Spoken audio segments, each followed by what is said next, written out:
I'm Ronnie. I just started working here. I'm learning so much from my supervisor.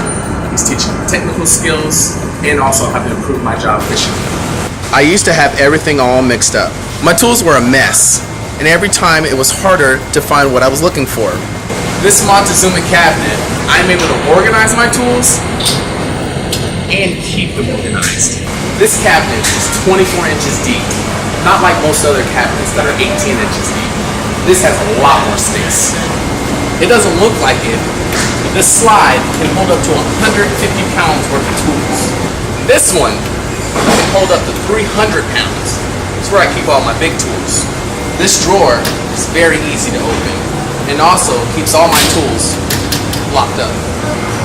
These liners inside keep the drawers from scratching up and keep my tools in line.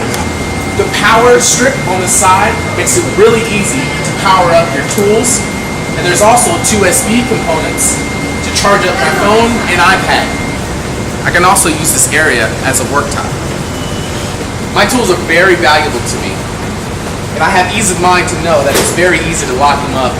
With this handle and these casters, it's really easy to move. I can push it around the factory really easy. Now I take my tools everywhere. They're always with me when I need them. No more going back and forth to get them. There's also a matching chest available, which I'm excited to get when I have saved up the money now that I have this new job. This is my trophy. It represents me and my journey. And with this Montezuma cabinet, I know I'll have it for a very, very long time. Whether you're at work, home, or on the farm, we are here to ensure that your life